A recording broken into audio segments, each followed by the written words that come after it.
அன்பே கல்வாரி அன்பே உம்மை பார்க்கையிலே என் உள்ளம் உடையுதப்பா.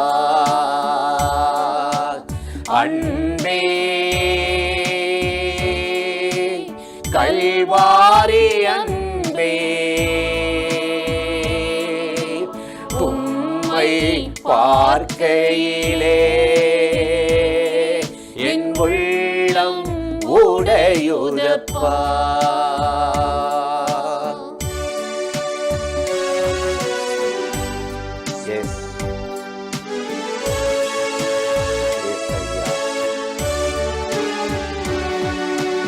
தாகம் தாகம் என்றே எனக்காய் ஏங்கி நின்றே. தாகம் தாகம் என்றே எனக்காய் ஏங்கி நின்றே. பாவங்கள் சுமந்தே பரிகார பலியானே. எங்கள் பாவங்கள் சுமந்தே பரிகார பலியானே. அன்பே கல்வாரி அன்பே உம்மை பார்க்கையிலே என் உள்ளம் உடையுதப்பா.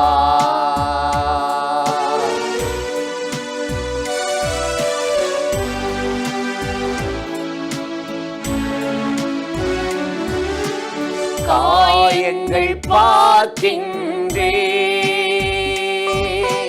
கண்ணீர் வடிக்கின்றே. உங்க காயங்கள் பார்க்கின்றே கண்ணீர் வடிக்கின்றே. தூய திரு ரத்தமே துடிக்கும் தாயுள்ளமே. தூய திரு ரத்தமே துடிக்கும் தாயுள்ளமே. அன்பே கல்வாரி அன்பே உம்மை பார்க்கையிலே என் உள்ளம் உடையுதப்பா.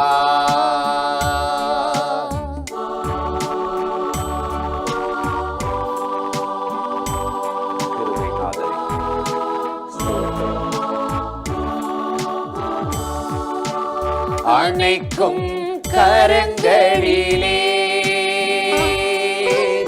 ஆணிகளா சுவாமி. என்னை அணைக்கும் கரங்களிலே ஆணிகளா சுவாமி. நினைத்து பார்க்கையிலே என் நெஞ்சம் உருகுதையா. அதை நினைத்து பார்க்கையிலே நெஞ்சம் உருகுதையா. அன்பே கல்வாரி அன்பே உம்மை பார்க்கையிலே என் உள்ளம் உடையுதப்பா. அல்லேலூயா அல்லேலூயா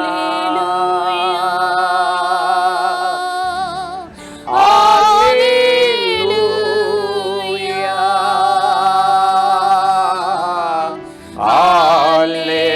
அல்லேலூயா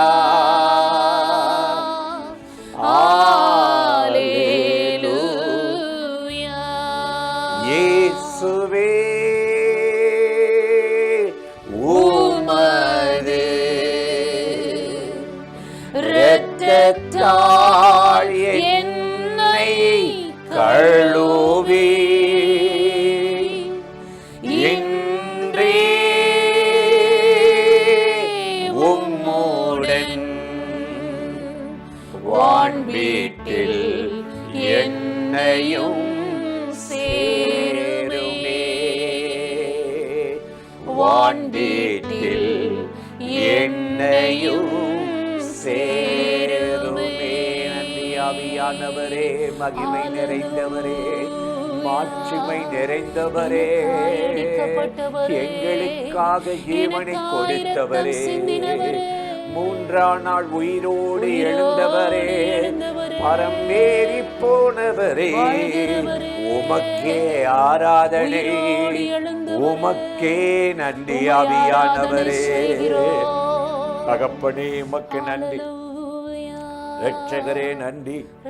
யாரெல்லாம் அந்த நிகழ்ச்சியில் இணைந்திருக்கிறார்கள் அத்தனை பேர் மேலும் மகிமை இறங்குவதாக, வல்லமை இறங்குவதாக, கிருபை இறங்குவதாக, தேவ பிரசனை இறங்குவதாக, எல்லாவற்றினால் நிரப்புகிறவர் நிரப்பி இந்த இரவிலும் இந்த நாளிலும் ஒரு அற்புதம் செய்து ஆசீர்வதிக்கும்படி கெஞ்சுகிறோம்.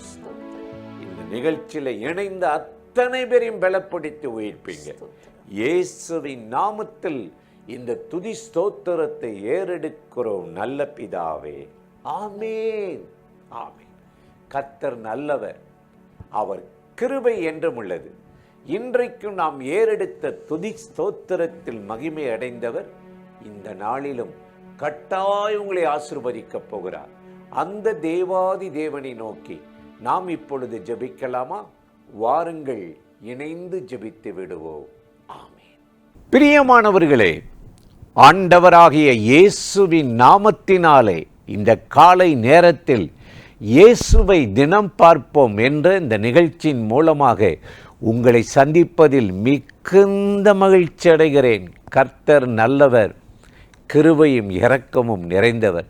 இந்த நாளையும் கட்டாயம் உங்களை ஆசீர்வதித்து நன்மையாலே கிருபையாலே முடிசூட்டி நடத்தப் போகிறார். இன்றும் கூட ஒரு வசனத்தை உங்களுக்கு ஞாபகப்படுத்தி ஜெபிப்பது நல்லது என்று உணர்ந்தேன். யோபு 23ஆம் அதிகாரம் 10வது வசனத்தில் நாம் வாசித்து பார்த்தால் யோபு சொல்லுகிறார், அவர் என்னை சோதித்த பின்பு பொன்னாக விளங்குவேன். எவ்வளோ அருமையான வார்த்தையில். ஒரு காலத்தில் செல்வ சீமானா வாழ்ந்தாள், பெரிய பண்ணையார், அவர்கிட்ட இல்லாததே ஒன்றும் இல்லை. இந்த காலத்து அம்பானி அதானி மாதிரி அந்த காலத்தில் அவ்வளவு ஏர்மாடுகள், அவ்வளவு ஒட்டகங்கள். அப்படிப்பட்ட மனுஷனுடைய வாழ்க்கையில் ஒரு புயல் வீசுச்சு. விருந்து வீட்டுக்கு போன அவருடைய பிள்ளைகள் எல்லாம் இடிந்து விழுந்து ஒரே நாளில் மறிச்சிட்டாங்க. அவருடைய ஆடு மாடுகள் ஒட்டகங்கள் எல்லாம் திருடப்பட்டு விட்டது. ஒரே நாளில் நடுத்தெருவுக்கு வந்து விட்டார். எப்படி இருந்திருக்கும்? அவ்வளவுதான், வாழ்க்கை முடிந்தது என்ற நிலையில தான் ஆண்டவரை நோக்கி பார்த்தா சொல்றார் நம்பிக்கையோடு, எவ்வளவு இழந்தாலும் என் மீட்பரை நான் இழக்கலை, அவர் சமூகம் என்னோடு இருக்கிறது. ஆகவே அவரால் தைரியமாக சொல்ல முடிந்தது, என் மீட்பர் உயிரோடு இருக்கிறார், அவர் என்னை சோதித்த பின் பொன்னாக விளங்குவேன் என்றார். அதே போல மண்ணாக அல்ல, பொன்னாக விளங்க பண்ணினார். யோபு இழந்த எல்லாவற்றையும் தேவன் திரும்ப கொடுத்து முந்தின நிலைமையை காட்டிலும் பின் நிலைமையை கர்த்தர் அளவில்லாமல் ஆசீர்வதித்து மகிமையாய் ஜொலிக்க பிரகாசிக்க செய்தார். அந்த ஆண்டவர் இன்றைக்கு நம்மளை அறிந்திருக்கிறார், நம்முடைய வாழ்க்கை அறிந்திருக்கிறார். என்ன போராட்டம், என்ன எதிர்ப்பு, எது தாமதமாகிறது, எது தள்ளி போய் கொண்டிருக்கிறது, தடை மேல தடை என்று சோர்ந்து போனீங்களா? கவலைப்படாதீங்க. இந்த சோதனையை சாதனையாக்கி ஆண்டவர் ஜெயத்தை தருவாராம். வேதத்தை நாம் வாசித்து பார்த்தால் ஆதியாகமம் 22:1-2 பார்க்கிறோம். இவைகள் சம்பவித்த பிறகு கர்த்தர் ஆபிரகாமை சோதித்தாராம். எவைகள் சம்பவித்த பிறகு? 100 வயசில் தவமிருந்து பெற்ற பிள்ளைய ஆண்டவர் சொல்றாரு, உன் ஏக புத்திரன் ஏகசுதனாகிய இந்த ஈசாக்க பலிபீடத்தில் வை. ஒரு மறு பேச்சு இல்லைங்க. சரி ஆண்டவரே, எப்போ செய்யணும்? இன்றைக்கே செஞ்சிரு. அன்றைக்கி சாயந்தரமே அவரை கூட்டிகிட்டு போய் விறகுல அடுக்கி வச்சு ஓங்கி வெட்ட போகும்போது ஆண்டவர் அவனை சோதித்து பார்க்குறாரு. நான் நினச்சேன் ஈசாக்க பலியிட மாட்டான், ஏதாவது மக்கர் பண்ணி நம்மகிட்ட கீழ்ப்படிய மறுப்பான்னு நினச்சா, எனக்காக இப்போ சோதித்து பார்த்தா ஈசாக்கு அவனுடைய இருதயத்தில் இல்லை, நான் தான் தேவன், என்னை தான் அவன் கனம் பண்ணுகிறான் என்று சொல்லி ஆண்டவர் ஆபிரகாமுக்கு அந்த சோதனையில் ஒரு ஜெயத்தை தந்தாராம். அந்த தேவன் இன்னைக்கு உங்களுக்கு தருவார். இயேசு பல சோதனையில் சாத்தானால் சோதிக்கப்பட்டு கடந்து போய் வெற்றி பெற்றார். அந்த இயேசு இன்றைக்கு சோதிக்கப்படுகிற உங்களுக்கு அவரால் ஒரு ஜெயத்தை தர முடியும், வெற்றியை தர முடியும். இதைத்தான் எபிரேயர் 2:18 சொல்லுகிறது. சோதிக்கப்படுகிறவர்களுக்கு அவராலே உதவி செய்ய வல்லவராய் இருக்கிறார் என்று கர்த்தருடைய வேதம் நமக்கு அருமையாய் சொல்லுகிறது. ஆகவே சோதனை வரும்போது, எதிர்ப்பு வரும்போது, பாடு வரும்போது ஏன் கேட்காதீங்க, துணிந்து நில்லுங்க. இதை ஃபேஸ் பண்ணுறேன் ஆண்டவரே, எக்ஸாமுக்கு ரெடி ஆகிட்டேன், ஏன் தேர்வு தாமதம், அதை வச்சிருங்க. தானியேலை பார்த்தீங்களா? மற்ற மனிதர்களை காட்டிலும் இவங்களை 10 நாள் தவணை கொடுத்து சோதிக்க சொன்னான். அவங்க எல்லாம் ராஜாவின் போஜனத்தினால் நான் தீட்டுப்படுத்த மாட்டேன், குடிக்க மாட்டேன், கண்ட உணவுகளை இச்சைகளை தூண்டுகிற உணவுகளை சாப்பிட மாட்டேன், வேண்டாம், என் உள்ளத்தை அருவருக்கிற பானங்கள் வேண்டாம், எனக்கு மரக்கறியே போதும் அப்படின்னு சொல்லி 10 நாள் சோதித்து பார். மற்றவங்களையும் இவங்களையும் பிரதான தலைவன் சோதித்து பார்த்தா இந்த 3 பேருடைய முகங்கள் பிரகாசித்தது. அவர்கள் முகக்கலையாக இருந்தார்கள். அவர்களுக்கு ஜெயத்தை கொடுத்தார். அதனால தான் தானியேல் 6:10 தானியேலின் காரியம் ஜெயமாக இருக்கிறது என்று பார்க்கிறோம்.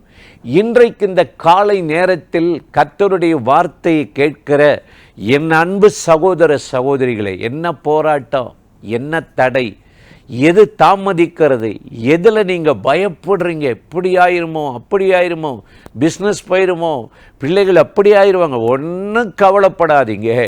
அவர் சோதித்த பின் பொன்னாக மகிமையாக விளங்க பண்ணுகிற தேவன் இந்த நாளில் உங்களுக்கு ஒரு மகிமையும் ஒரு மேன்மையை தந்து ஆபிரகாமை மேன்மைப்படுத்தினவர், ஜெயத்தை தந்தவர், இந்த நாளில் உங்களை அற்புதமாய் ஆசீர்வதித்து நடத்தப் போகிறார்.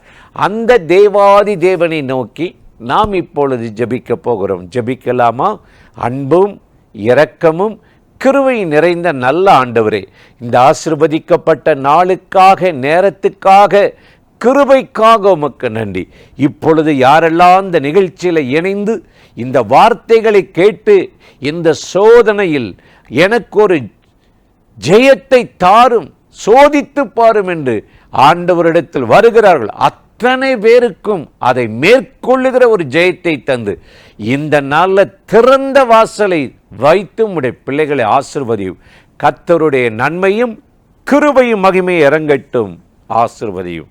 இயேசுவின் நாமத்தில் வேண்டிக் கொள்ளுகிறோம் எங்கள் உயிருள்ள நல்ல பிதாவே, ஆமேன், ஆமேன். ஆண்டவர் இந்த ஜெபத்தை கேட்டிருக்கிறார். கட்டாயம் உங்களை ஆசீர்வதித்து நடத்துவார். ஆமென்.